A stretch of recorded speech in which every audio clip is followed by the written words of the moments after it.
নিশি গপ্পের আসর, নিশি যখন ডাকে সময় থমকে যায়। শূন্যের মায়া, শূন্যের মায়া, ফিরে এসেছে নিশি গপ্পের আসর, নিশি গপ্পের আসর, যেখানে প্রতিটি গল্পের আড়ালে লুকিয়ে আছে এক ভয়ঙ্কর সত্য। নিশি গপ্পের আসর। নিশি গপ্পের আসলে সবাইকে স্বাগত।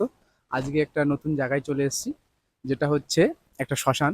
এখানে এসে জানতে পারি একটা ভাইয়ের কাছ থেকে, তার বাবাকে এই সামনে একটা শ্মশান আছে পুরনো, সব থেকে প্রাচীন শ্মশান। শ্মশানে এখন বলতে গেলে তার অবশিষ্ট অংশ পড়ে আছে, এখন আর কাজ হয় না। পেছন দিকে আরেকটা শ্মশান আছে, সেখানেই কাজ হয়। তো সেই ভাই একটা ঘটনা বলতে রাজি হয়েছে, তার সে আমাদের নিয়ে যাচ্ছে একদমই অচানা। এসে জাস্ট এই শ্মশানে বসে আমরা ঘুরছিলাম ক্যামেরা নিয়ে, তো বললো তোমরা কোনো ঘটনা চাইছো? আমি বললাম হ্যাঁ, আমাদের ইউটিউব চ্যানেল আছে, তো আমরা তাদের জন্য কিছু ঘটনা কালেক্ট করছি। তো বলছে চলো আমাদের সাথে, আমি একটা ঘটনা বলবো। তো আমি ওদিকে দেখাতে বলবো যে ভাইটা নিয়ে যাচ্ছে সামনে। আলাদা করে চলো, চলো, ভালো লাগে। জায়গাটাও দেখাও সামনে। তো এরকম একটা নিঝুম রাস্তা দিয়ে আমরা যাচ্ছি, সাইডে হচ্ছে নদী, যমুনা নদী। এটা হচ্ছে বাংলাদেশ বর্ডারের একদম পার্শ্ববর্তী সীমানা। জায়গাটার নাম হচ্ছে ভেগুটিয়া শ্মশান। তো যারা এখানে থাকে তারা জানবে। আমার বাড়ির থেকে প্রায় 40 কিলোমিটার দূরে।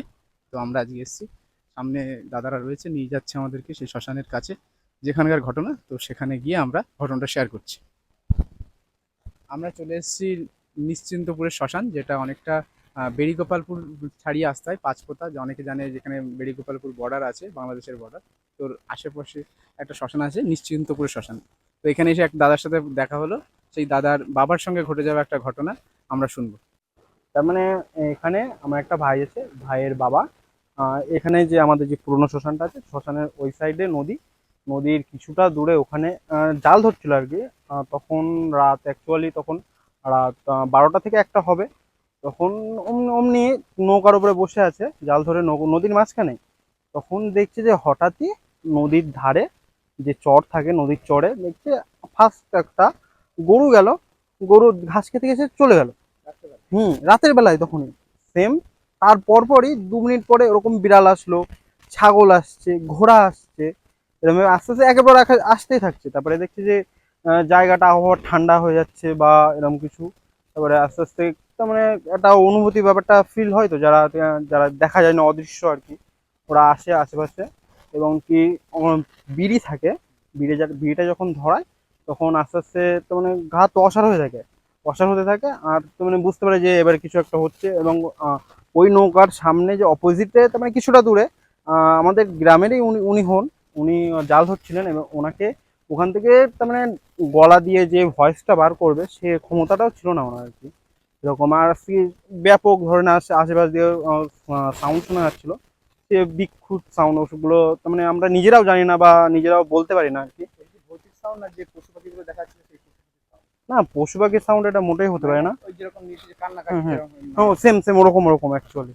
কিন্তু উনি অনেকটা সাহসী ছিলেন এবং উনি অনেকটা সাহস মনে করে নৌকার উপরেই বসেছিলেন। ওখান থেকে নৌকায় আমাদের একটাই, আমরা হিন্দু সমাজের একটাই আছে, নৌকায় যে পেরেকগুলো মারা থাকে, ওই পেরেকগুলো অনেকটা আমাদের তার মানে হেল্প করে আর কি।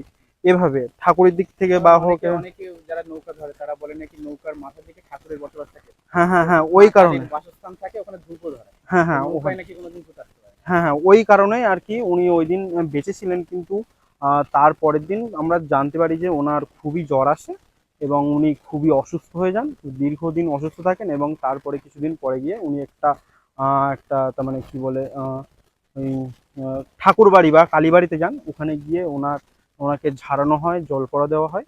আর ওখানে বলেন যে ওখানে একটা অদৃশ্য জিনিস কিছু একটা ছিল, ওনার হাওয়া লেগেছে এবং ওখানে যেন কিছু না যায় দীর্ঘদিন, ওখানে সবকিছু তারপরে আস্তে আস্তে সবকিছু ঠিক হয়ে যায়। উনি তাহলে ওই পশু পাখি দেখার পরে আওয়াজ পেয়েছে, এমনি সচক্ষে কিছু দেখেনি? না, সচক্ষে কিছু দেখা যায় না। ওই কি ঘোড়া দেখা গেছিল, আর হচ্ছে বিড়াল টিড়াল, তারপরে হচ্ছে এইসব দেখা গেছিল, জন্তুর জানোয়ার দেখা গেছিল। হ্যাঁ, তারপরে উনি আওয়াজ, হ্যাঁ তারপরে আস্তে আস্তে উনি ওখান থেকে আর জোরে ডাক দেন, মানে গলা দিয়ে একটা স্বর বের করবে, সেরকম কোনো শব্দ বের করবে সেরকম কোনো ক্ষমতা ছিল না আর কি। তো বিড়িটা ধরিয়ে আগুন তাহলে নেগেটিভ এনার্জি তো কেটে যায়, সেটা ধরে তারপরে উনি পাশে নৌকায় যার ছিলেন ওনাকে বলেন, এবং উনি এসে তার কি গাছ হন, তখন সব কিছু আস্তে আস্তে কেটে যায়।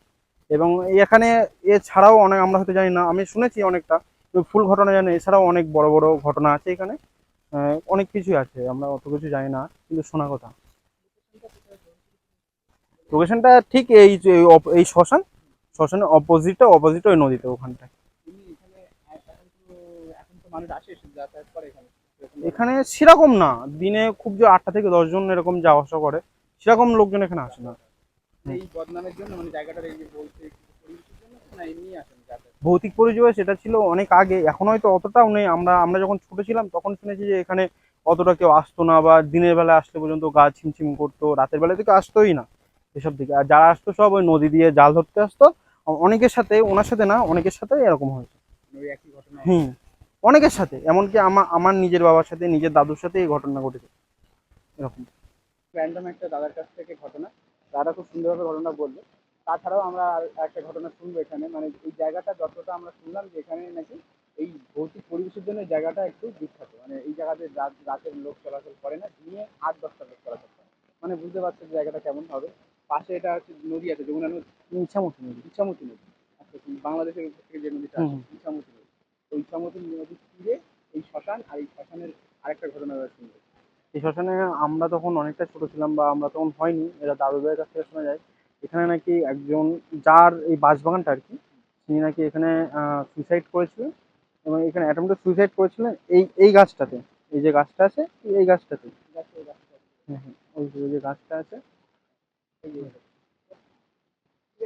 ওখানে ওখানে বড় একটা গাছ আছে, জিবলি গাছ বড়, ওই গাছটা শুনেছি আমরা, এটা রিয়েলিটিকে আমরা জানি না, কিন্তু এটা শুনেছি সবার কাছ থেকে, শুনি আমাদের গ্রামে সবার কাছ থেকে, এটা রিয়েলিটি হওয়ার দরকার। কিন্তু অনেক সেটা নিয়ে অনেক ভৌগোলিক ঘটনা ঘটেছে, ওটা আমরা জানি না, ওটা আমাদের বাবা দাদুদের কাছ থেকে শোনা যায়। এইটুকু। ঠিক আছে, অসংখ্য ধন্যবাদ দাদাকে এত সুন্দর একটা ঘটনা শেয়ার করার জন্য। আগেই বলে রাখি, আমরা কিন্তু দাদাকে চিনি না।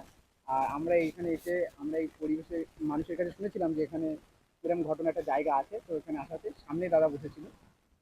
তো দাদা বললো, দাদার কাছে আমরা বললাম যে এরকম আশেপাশের ঘটনা কি হবে, দাদা বললো হ্যাঁ আমার জানা আছে। তো দাদা বললো অসংখ্য ধন্যবাদ দাদাকে।